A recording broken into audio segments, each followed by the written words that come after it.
Finally, some concrete evidence. Our culprit was in Studio 2 at 5:30 in the morning last Friday, April the 5th, the vicar said, as he finished reading the last of Steve LaBalle's emails.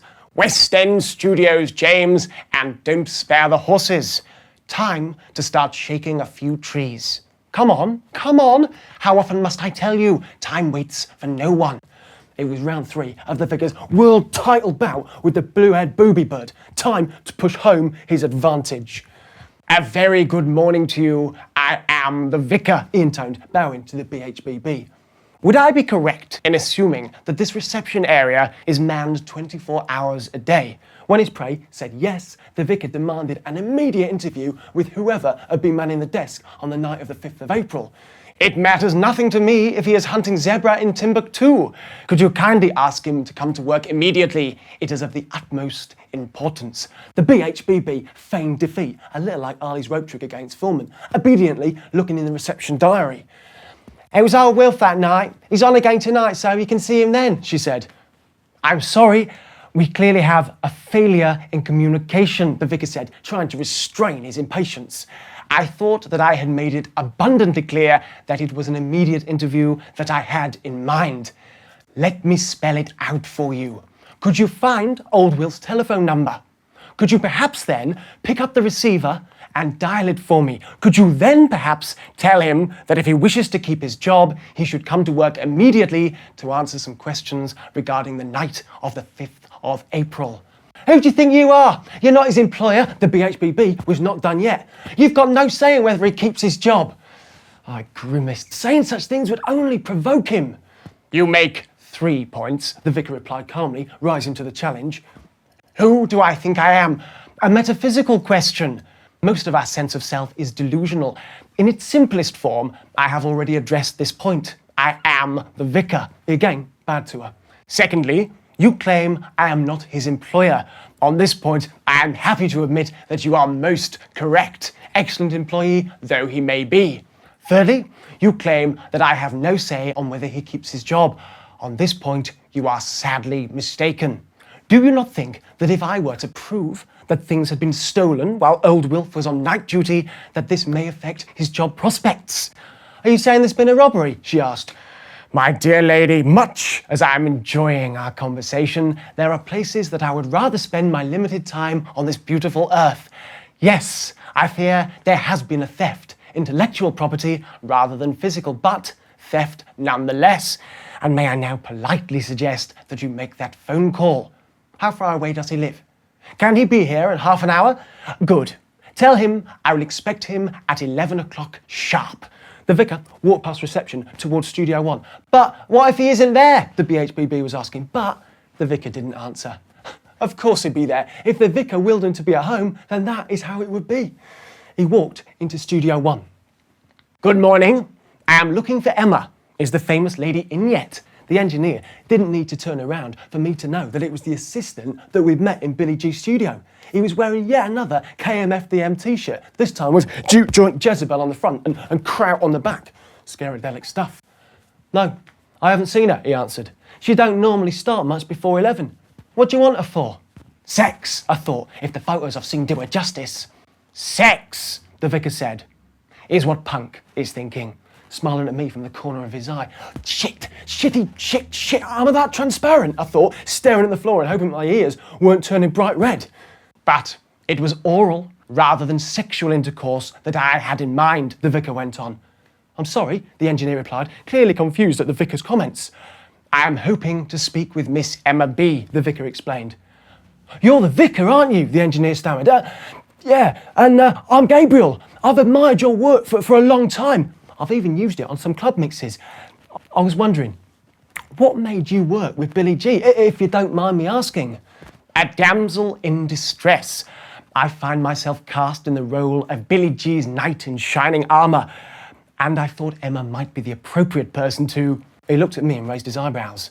Poke with my lance. I was beginning to get worried about all this sexual innuendo.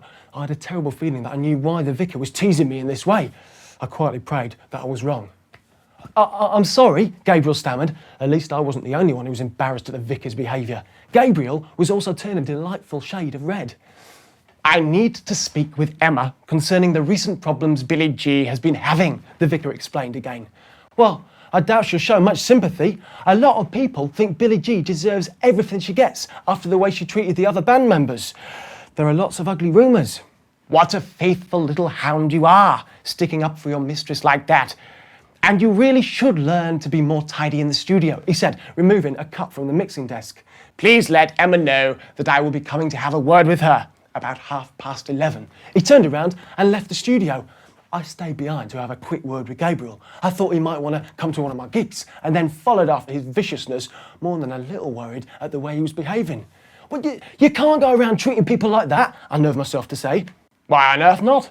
Did I hear him complaining? Well, no, but you must have hurt his feelings, and he was a fan, I said.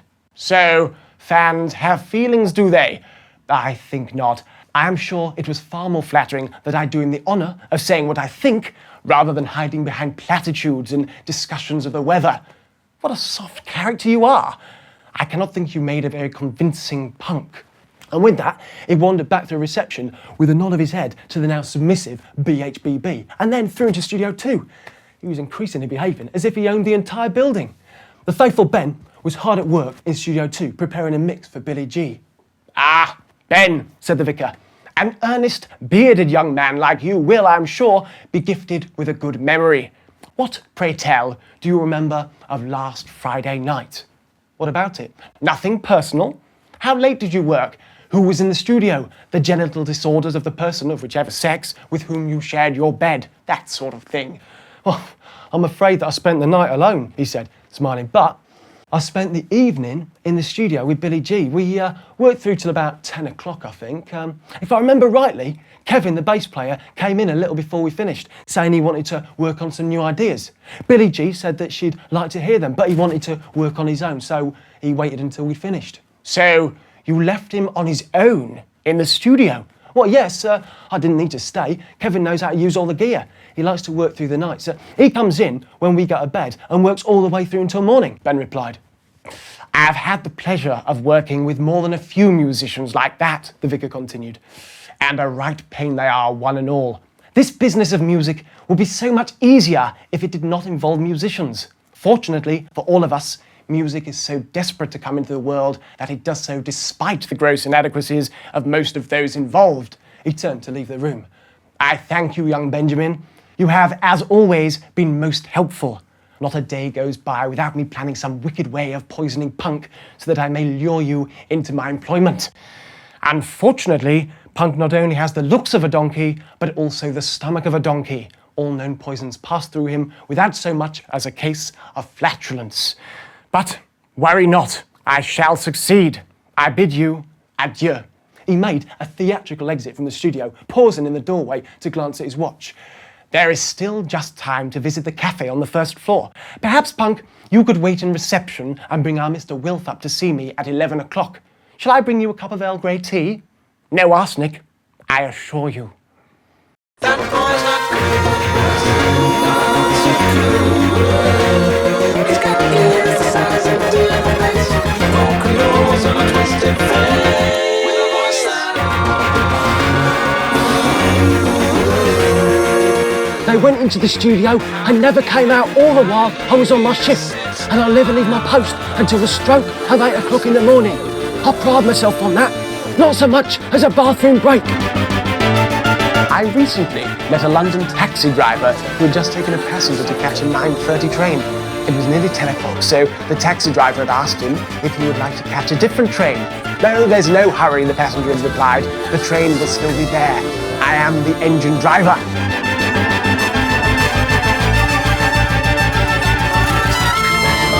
Good.